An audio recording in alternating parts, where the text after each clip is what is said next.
guys, how are you all doing? I hope you're doing well. My name's Matthew and I post videos every Monday and Friday. So if you love the tingles,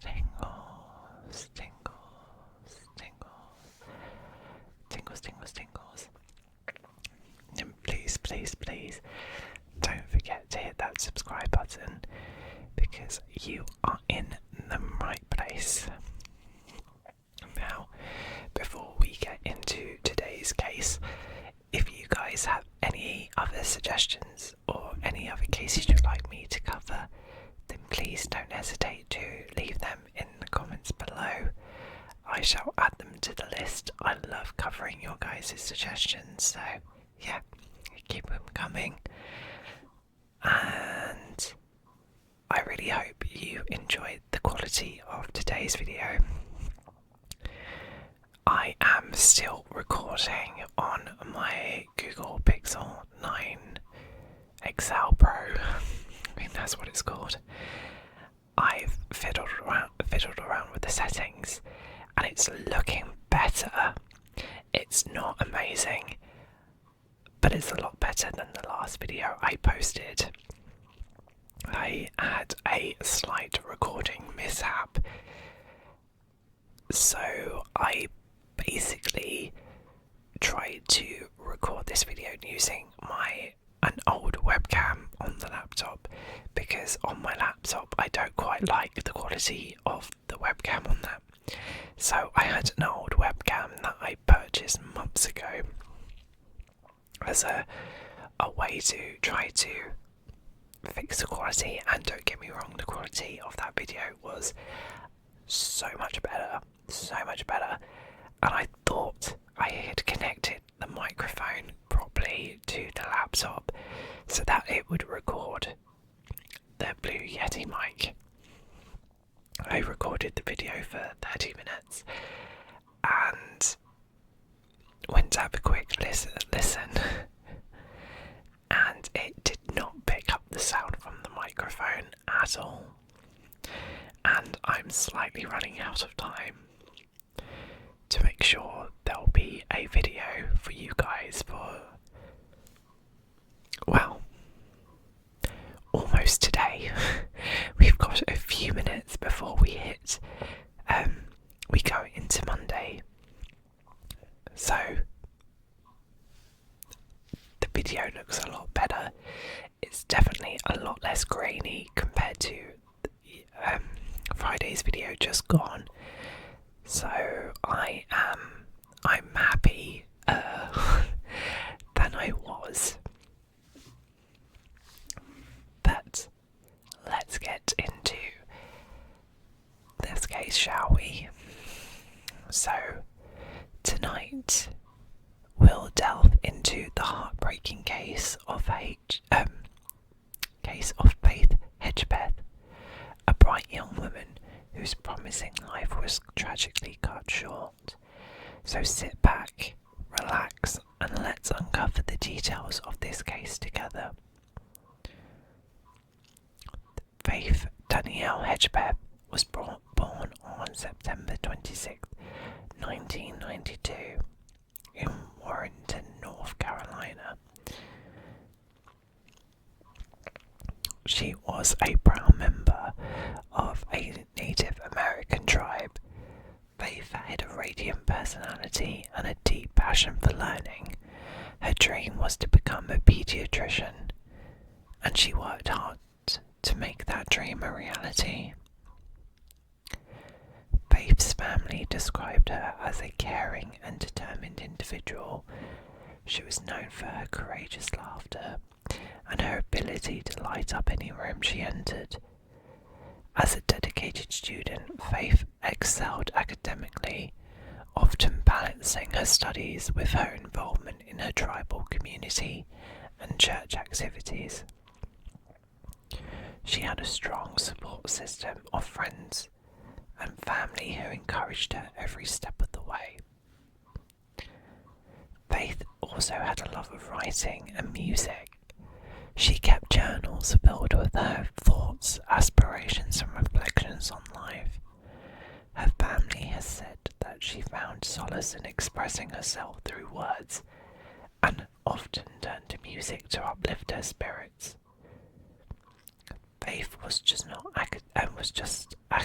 not just academically gifted. Academically driven, but also deeply connected to her cultural heritage. She took part in tribal events and was very proud of her identity as a Native American woman. She often expressed her gratitude for her community and sought ways to give back even as a student.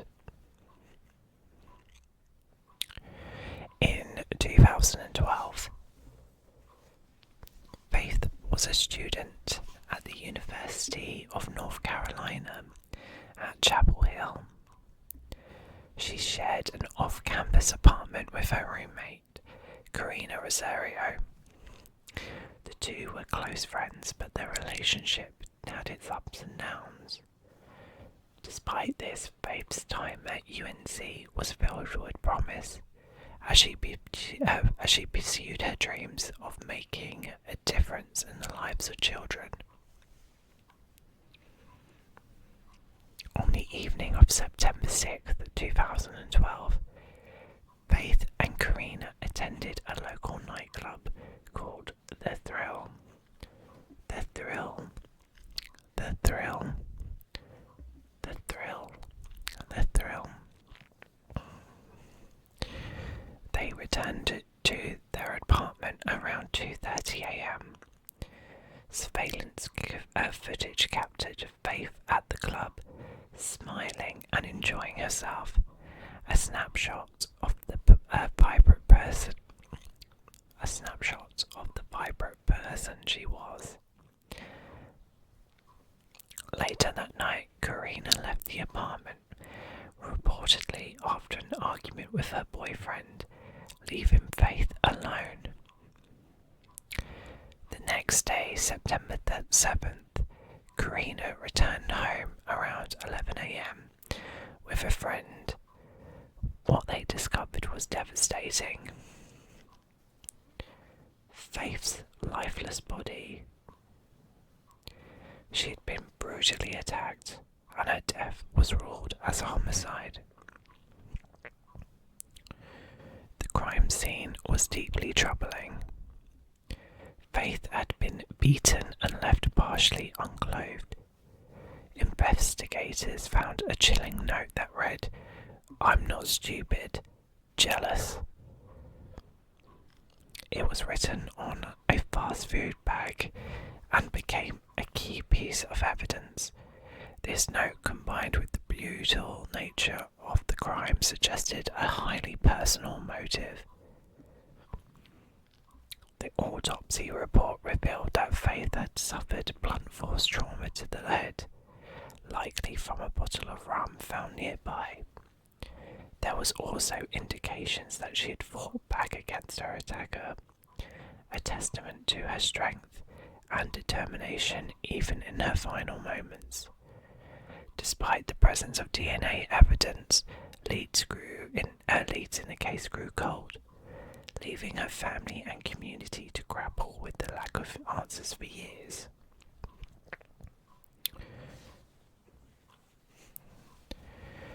Police collected DNA from the scene, but for years the case remained unsolved. Despite hundreds of interviews and numerous tips, the lack of clear suspects frustrated her family, friends, and community, who tirelessly sought justice. The case became a haunting mystery, drawing national attention and highlighting the importance of advances in forensic technology. But in 2021, nearly 9 years after her death, a breakthrough came. Police arrested Miguel Enrique Salguero Olivares. I've butchered that, I'm sorry. a man whose DNA matched the evidence from the crime scene. He had no known priors. Prior connection, to Faith, but he did live near her apartment at the time of the murder. The motive remains unclear, but his arrest brought a semblance of closure to the case that haunted many. His apprehension was made possible through the use of advanced DNA analysis and genealogical research, showcasing how technology can reignite old cases. While the arrest provided some answers, many questions still linger about what truly happened that night. Investigators believe that there may have been additional people involved, or witnesses who have yet to come forward. Faith's family continues to advocate for complete transparency and justice in her case, hoping that one day they will fully understand the events leading up to her tragic death.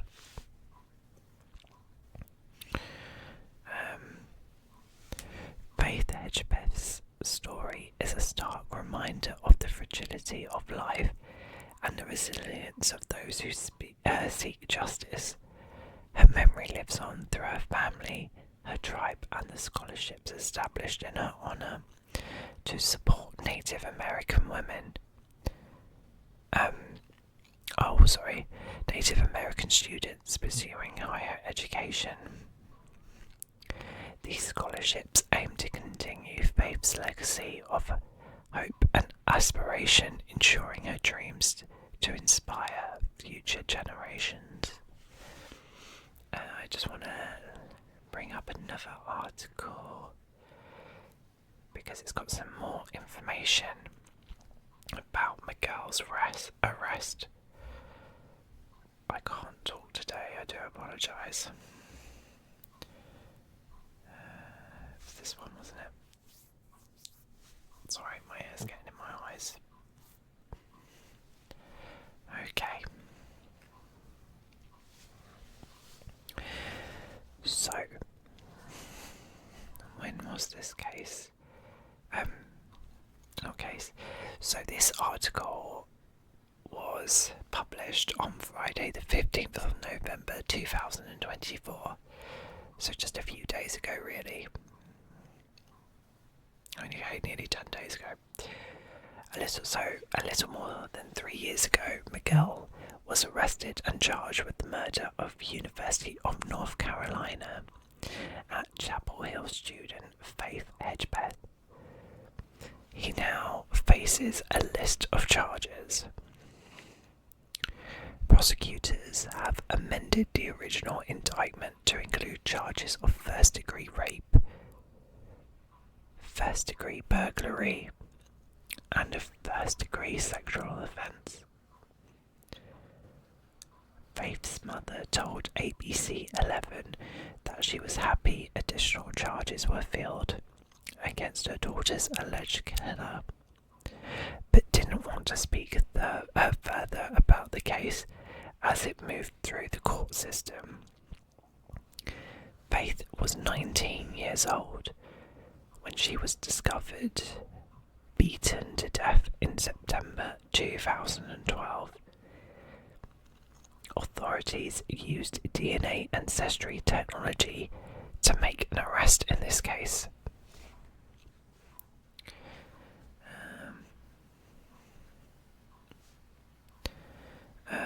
The Durham County District Attorney's Office did not want to comment on the new charges. Town of Chapel Hill spokesman Alex said in a statement, Faith's murder impacted our entire community. Our thoughts remain with her family and everyone else affected by this tragedy. Miguel is being held in Durham County Jail without bond. So that was this article. There was another one that gave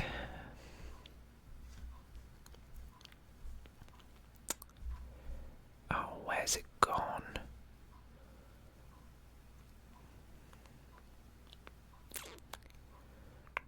Oh, it might have been this one. Oh yeah, I think I found. Sorry, I've gone back to it now.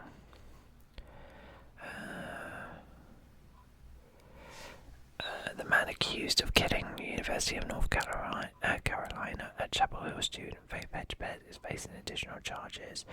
Prosecutors amended the original indictment to include new charges against Miguel.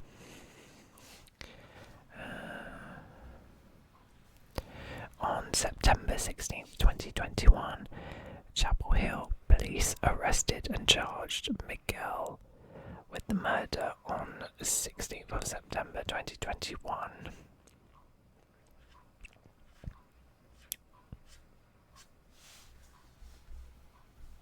Wow.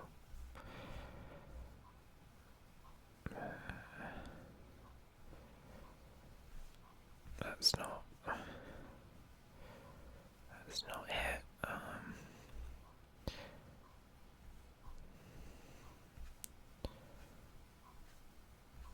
Oh, that's not.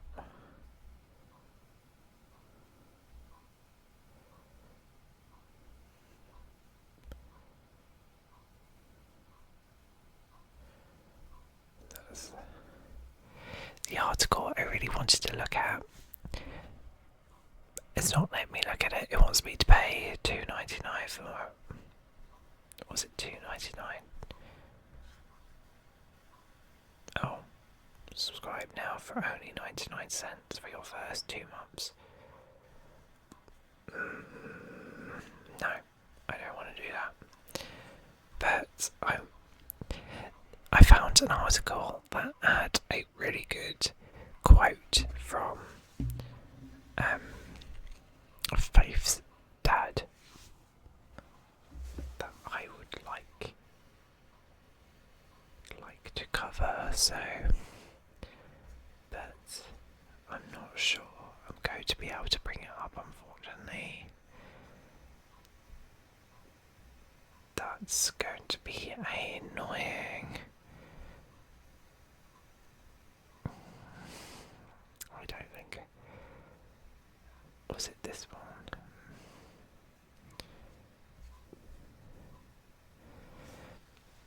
It's been a long 9 years and 9 days. I want to thank God for allowing me to stay alive to see this day. Father of killed student says after arrest of suspect. So this article was from Friday the 17th of September 2021.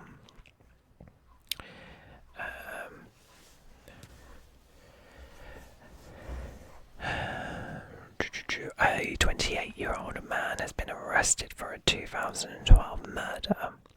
Miguel was arrested and charged with first-degree murder on Thursday after his DNA matched with some collected at the scene when 19-year-old Faith Hedgepeth, a UNC sophomore, was found. Ms. Hedgepeth was last seen alive at 4 a.m. on 7th of September 2012 when her roommate left their apartment on Old Durham Road in Chapel Hill. The roommate returned around 7 hours later and found Miss Hedgepeth covered by a blanket on top of her slightly askewed mattress, with large amounts of blood, according to the autopsy report. In 2016, police said Miss Hedgepeth was found in the off-campus apartment undressed from the waist down, with her shirt pulled up and her body propped up against the bed. She'd been beaten to death and possibly raped. A note written on a fast food takeout bag found near her body said, "I'm not stupid," and also included the words bitch and jealous. Assistant Chapel Hill Chiefs of Police Cecilia Salissa Leo said during a press conference on Thursday that Miguel wasn't a suspect at the beginning of the investigation, Miguel has been booked into Durham County Jail without bond and will appear in court for the first on Friday during a virtual proceeding. Law enforcement officials have not yet provided a motive for the murder. I didn't do anything but cry and thank God. And praise God, Miss Hedgepeth's mother, Connie, said following the arrest. When I cried, it was tears of joy. Tears of relief knowing that someone had been arrested in the case.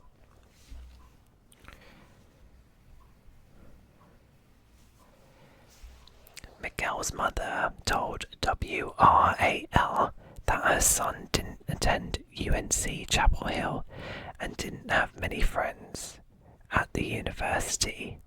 My son is not a murderer. I believe in my son. I believe it, she told the local TV station. He said he didn't. He said he don't know the girl. Investigators found semen on Miss Hedgepeth, but have not said if she was sexually assaulted before she was killed. Male DNA found elsewhere in the apartment matched the DNA from the semen.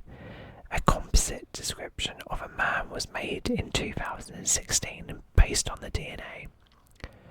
North Carolina Attorney General Josh Stein, a Democrat, not sure if this is important or not, said during a news conference that DNA from Miguel matched samples taken at the crime scene. Chief Liu said the suspect also matched the description made from the DNA. This investigation is not complete. Our work is not done, she said. We will continue to work this case until every lead has been extinguished and parties that have a role in or knowledge of this tragedy are brought to justice.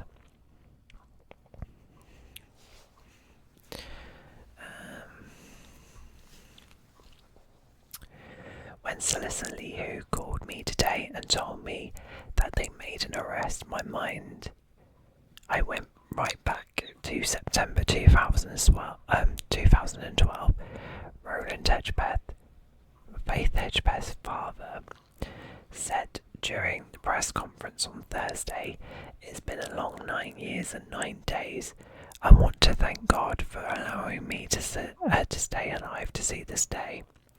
A family friend of Miguel told WRAL that the violent act doesn't fit the person she knows him to be, noting principles he learned from his parents and grandparents. Miguel was charged last month in Wake County, North Carolina, with impaired driving, having an open alcohol container, a fictitious vehicle tag, no driver's license and no insurance. At the time of the murder in 2012, several people were questioned and police investigated multiple men as possible suspects. One of them was the ex-boyfriend of Miss Hedgepeth's roommate, who was frustrated with the influence Miss Hedgepeth reportedly had over her friend. According to a warrant, the ex-boyfriend told Miss Hedgepeth that he was going to kill her if his girlfriend didn't get back together with him. WRAL reported. Mr. Stein said during the press conference that the arrest sent a powerful message about the power of DNA evidence. To the murderers and rapists, no matter how long ago you committed your crime, we will never stop coming for you, he said. It's powerful stuff. There is so many incredible advancements in DNA, and it's amazing how, although this case was over 9 years ago, they managed to arrest someone for this murder because of DNA evidence they were able to collect at the time.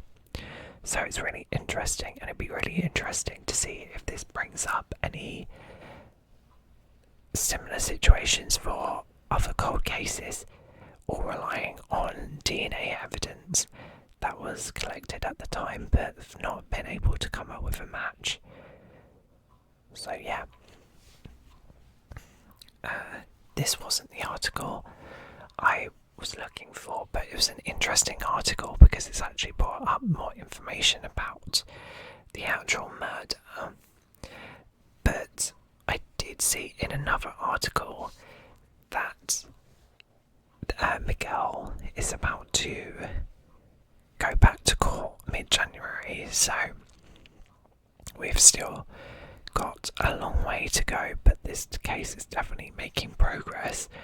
It's looking that this case is going from unsolved to a solved case, which will be amazing if we can get justice for Faith.